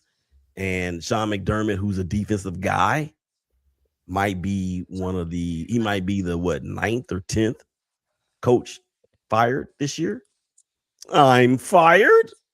I'll take the back door. LA Chargers, New England Patriots. Sam, our division brethren. I'm going with New England. Donnie? Pats. Dwayne? Yep. Give me the Patriots. Yeah, I'm going with New England. All right, this ought to be fun. Houston going to the venue once known as the Big Ketchup Bottle. And I said it like that because I can't pronounce the new name of their stadium. Acrisure. Yeah, what he said. Sam. Houston. Gotcha. I'm gonna go with Houston. I like what Houston is doing. Defense really wins games. I mean, although Warren Sapp say that's not so much anymore, which I can see validity in it. But in this game right here, I think Houston will kind of beat the Steelers, and Tomlin gonna be in trouble. I don't know if he's gonna get fired, but the sizzle seat is gonna get a little hotter. Yeah. This dude said Dak is blackish. Well, I mean, he is. I mean, yeah, Wow. but Oh wow. who says I am that? wow. Wow. I have no words. Okay, let's keep it. I had to throw. Oh, real quick, I need to shout out these people that's watching on Instagram. I don't know how Eb Black Show is watching the show while he's on the show, or is that even that don't even look like you? Justin Fuller, 101. What's up? Empower Media. What's up? YT, YT, YT Expo Manager. Oh, she's a YouTube. She enhances videos on YouTube. Shout out to Lydia Epting Young. Giddy Liddy Love her. is watching. And then the Ultimate Raider Fan 32 joined in. So we appreciate you guys checking us out over there on Instagram. Okay, back to the brackets. And who's up? Donnie? No. Mm-hmm. Well, Dwayne. I'll go after you. Oh, Houston and Pittsburgh? Mm-hmm. Yeah, H-time all day. Donnie? To me, this is the ultimate toss-em game. I'm gonna go Houston. You know, this is funny. It's not the same franchise, but it's the same two cities that hated each other in the 70s and the 80s when they Love were you, the Blue. Oilers. Love you, Blue. the 70s and the 80s, and that if they'd have had instant replay in that AFC championship game when Dan Pastorini hit Mike Renfro in the corner of the end zone, we would have been writing a whole nother history book. They got robbed. That was definitely a catch. And for all y'all out there that may be asking, what the heck is he talking about? Google it. All right. AFC, Sam, LA Rams are marching to Charlotte, where they've already took an L there earlier or just a few weeks ago. What you got? I'm going with the Rams. Donnie? Did you give your pick for Houston, Pittsburgh?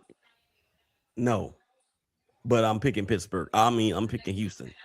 But thank you for reminding me. Okay, yeah. So it's right.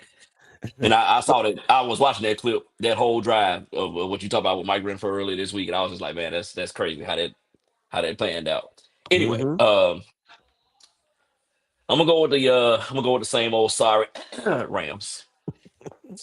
Boy, it's hard. That's hard for him to say that. That's like with me and the Chiefs because I hate them. All right, Dwayne. You got a Puka. I'm going with the Rams. Puka gonna have 12 catches for $150. I'm going with the Rams as well. Green Bay and Chicago. Brush that weak ass fade.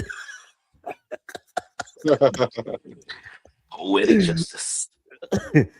Go ahead, Sam. Green Bay, Chicago. I'm gonna go with Chicago. Right. Then Tupac threw the brush way across the parking lot, and then when he started walking, he had another one. That's crazy. Okay.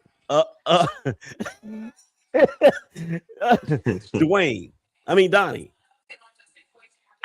I mentioned it earlier. I don't think Green Bay's defense is the same without Micah Parsons. No Bears. Dwayne? The Bears. I'm going with Green Bay. Chicago's defense, if they're not taking the ball away, they're in trouble. They give up a boatload of yards and points. So I'm going Green Bay. All right, Donnie, step to the stage. San Francisco, Philadelphia. We all know what happened the last time they played in the playoffs. It was the AFC or the NFC championship game. Go ahead. Simon Reddick rendered us quarterbackless. Mm-hmm. We didn't have anybody who could throw a forward pass. After Brock Purdy hurt his elbow and then Josh Johnson got concussed, they threw Christian McCaffrey back there in the backfield who threw a pass. I think it's probably the worst pass in the history of the I mean, forward that was pass. a bad game to watch. I feel bad for y'all. It really was. That was We horrible. really played that game one arm tied behind our backs.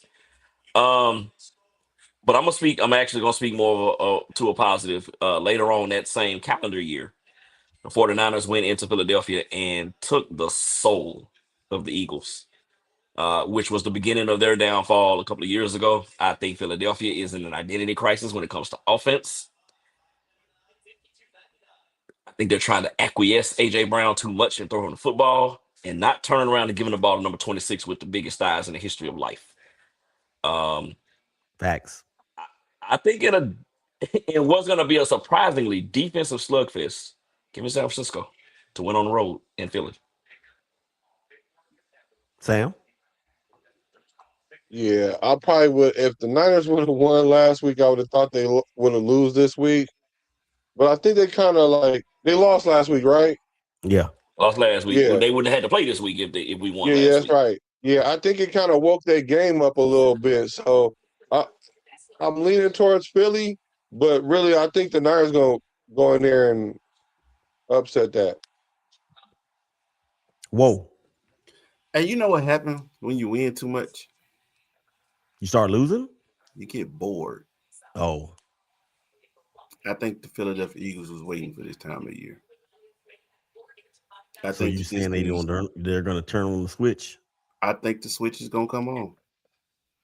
And the only reason I'm even saying I think that, I'm sorry, I just don't believe that you can lose a Fred Warner and just keep going on like ain't nothing happened. Mm-hmm. I just don't see that hole being filled. Not against this team. Mm-hmm. But yeah, I think the Eagles have flipped the switch now. This is where it really matters. Win or go home. And you've made it through the regular season. Now get to work. Right. Fly Eagles fly. You know, for me with this game, it could go a bunch of different ways. When you think about the strengths and weaknesses of both units, right? We know the 49ers identity has flipped from being a defensive mash mouth to more offensively prolific. And then you have the Eagles who, like Donnie said, have an identity crisis on offense, but they have a great defense. So it could go. I could see this game being a blowout. Either way, whether it's San Francisco blowing out Philly because they can't put enough points on the board, or whether it's Philly finding the switch to turn on and being able to hold down the San Francisco offense. With this game, this is to me the toughest game to pick. And I'm gonna go with the champs. That would be the Eagles for everybody out there that's yeah, we just made Donnie happy because now he just feels like an underdog. He likes that. We don't want to be the favorite. I mean, why should they be the favorite going into this game? You're having to go east after getting your heart broken, thinking that you were going to have home field and not have to wake up out the bed, to leave your bed the entire playoff run. So now you got to go to East Coast. You got to play against the defending champions. Your defense is disheveled. Your top two middle linebackers are now gone. Eric Kendricks now steps up to be the middle linebacker. The old guy. Robert Saleh's got something. Robert Saleh has got something in that game plan.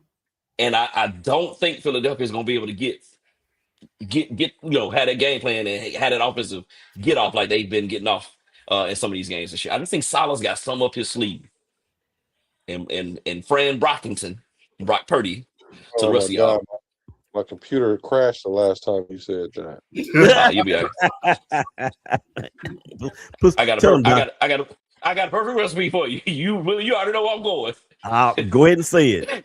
Put water on it. It won't hurt.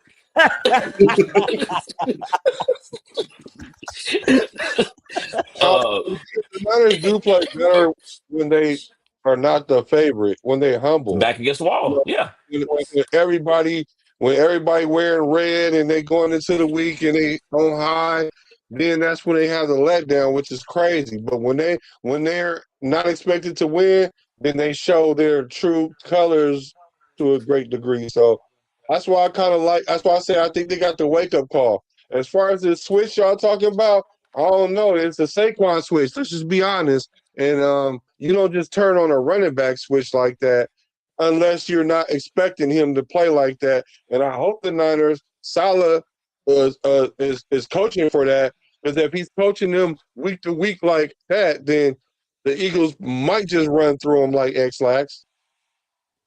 Yeah, and speaking of X-Lax, let's keep running.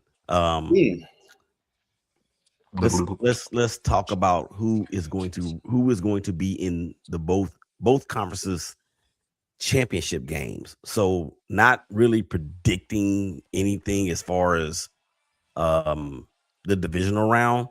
Let's just talk about who we think is going to represent the conferences to get to the Super Bowl. So in the AFC, the championship game, Donnie, is going to be who? All right. Y'all ready? Because Yeah, the way I got it ready. panned out, the way you got it panned out, you got to kind of, the way the seating works, you got to kind of have to break it down. If I've got Houston winning and I've got New England winning and I've got Jacksonville winning, that means Houston is going to go to Denver in the second round. And then you have Jacksonville, New England playing in that middle or that other contest in the AFC. So you give me New England and give me Denver. Dwayne.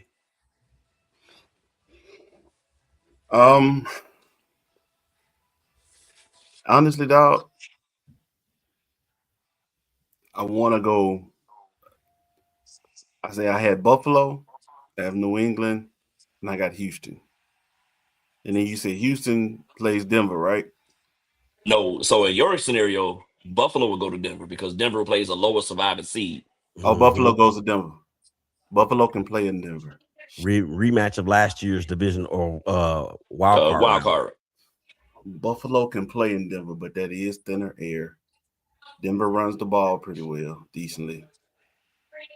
And they have the better defense. I'm going to go say Denver is going to beat Buffalo, which means they would face off against New England, which you were just picking. Yeah. So you got New England and Denver in the AFC Championship game? Yeah. All right, Sam. I got Denver and Jacksonville. Well, you believe in Duval, don't you? Boy, Denver, they couldn't handle them boys when they went out there to Mile High. So that would be interesting. Okay, for me, I don't trust Bo Nix at all. Even when he was at Oregon, I don't trust him. I don't think that now the defense is real. We know that. I got Jacksonville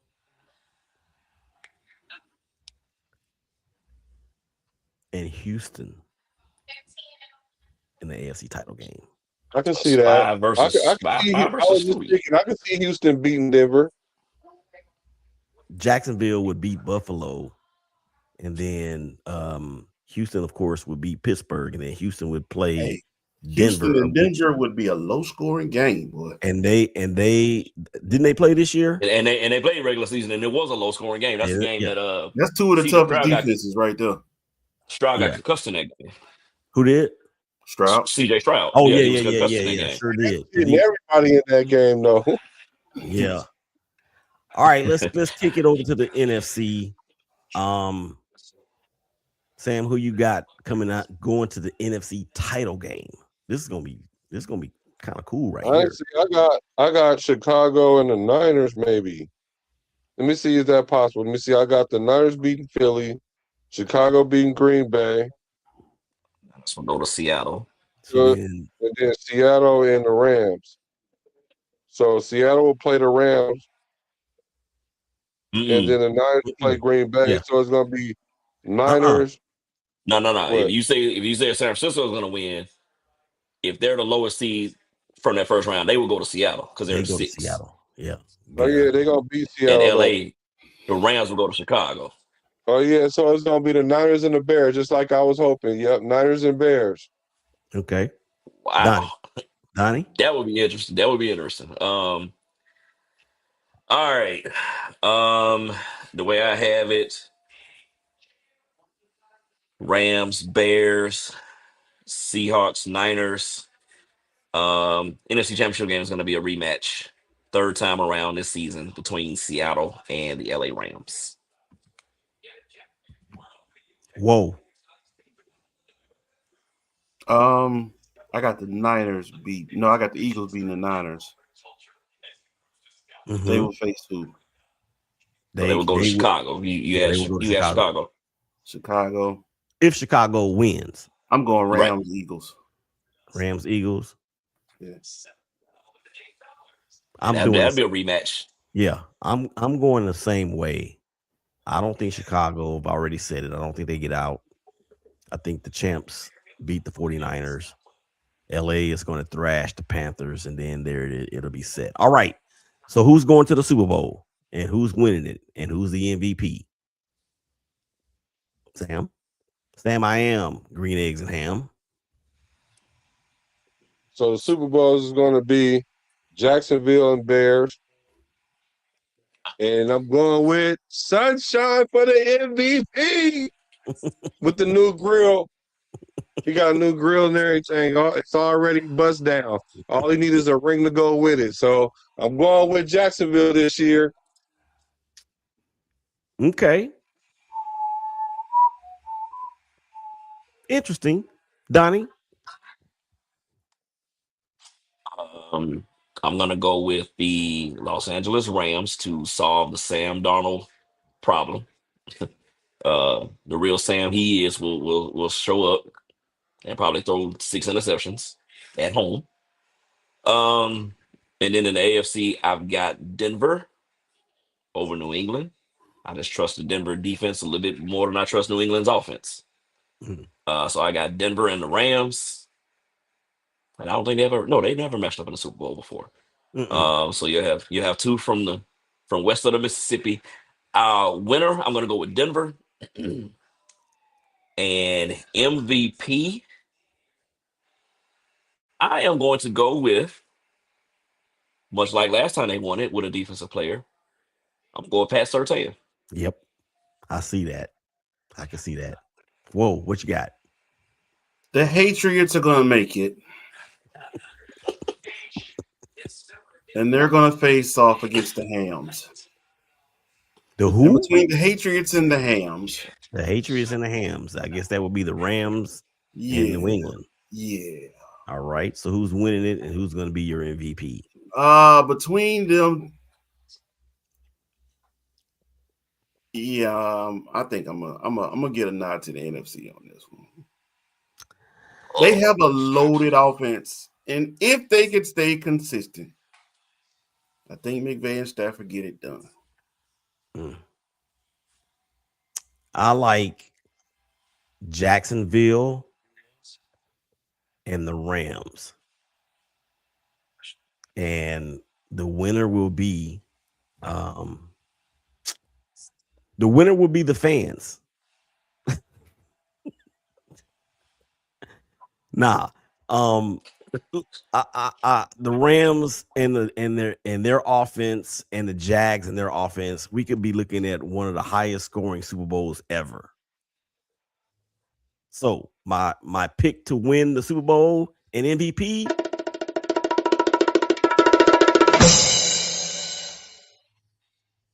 LA Rams, Matt Stafford. There it is. Into retirement. You just did not want to be on the right side of history, huh? It's cool. I like being the underdog too, though. I mean, at this point, there's no real underdogs. I don't think. I mean, at the Super Bowl, I mean, everybody picked. A couple people picked the Rams. What was the other pick? So two of y'all Denver. picked Jacksonville to go. 3 of us picked LA to go, the Rams to go. I picked Denver to win. And 2 Rams, and I got Jacksonville. Yeah. Okay. All right. As the late great Tupac once said, Hail Mary. Final I thought it was thoughts. checkout time. Right. You say Tupac, I'm thinking checkout time. We gotta go. Right. That was Machiavelli, We actually. gotta go. That was Machiavelli. That wasn't Tupac. No, that was on All Eyes on Me. Oh, Hail Mary was on was Machiavelli. Machiavelli. I got it Yeah. twisted. In the great All right. words of Machiavelli. Whatever it is, Machiavelli, Tupac, final thoughts. Donnie, go. With all that's going on in the world, I want to say first to my brother, I love you, man. We're gonna get through this. We're gonna get through this together. Patrice, we're gonna continue to go forth and conquer. And we're gonna do it decent and in order, and it's gonna be good. I also want to say, rest in peace to Renee Good. She was a young lady who was shot and killed this week in Minneapolis by the ICE agent. Of course, I wasn't there. I don't know what the dialogue was, and you've seen some videos and things like that come out. But doggone it, there's Renee Good should still be with us right now. Not called for. We got to do better. We got to do better. Amen to that. All of that. And as Patrice would demand and command, we're gonna do it with quality and we're gonna do it with excellence. That's who she is. Dwayne, Hail Mary. I definitely want to go ahead and say, OG man, this three-headed monster, on or off camera, is still alive and well. So we gonna definitely support you, rock with you, brothers for life. You feel me? Patrice, we got him. Everything's all right. It's gonna be all right. Feel me? I definitely want to touch on the sentiments that Donnie just mentioned with Renee Good. I saw multiple videos, heard all the dialogue. All of it was unnecessary. We have got to get back to where our humanity matters. Like, we have to. That is vital. At this point in time, without our humanity, what are we? We're animals.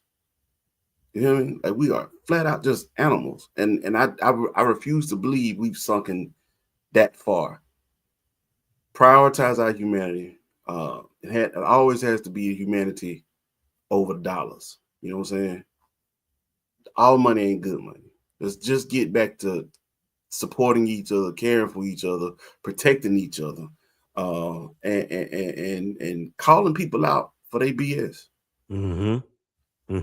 Stand on it, man. Stop folding and hiding and tucking your tail behind somebody else. Like, we know right from wrong, bro. Your parents taught you right from wrong. You know what it is. We shouldn't even be seeing this stuff and just, it's another day. We desensitized from it, bro. That is not normal what we just witnessed. No. None of this. All these public shootings, and it's not normal. They trying to make it normal, bro. And this is not the 1800s.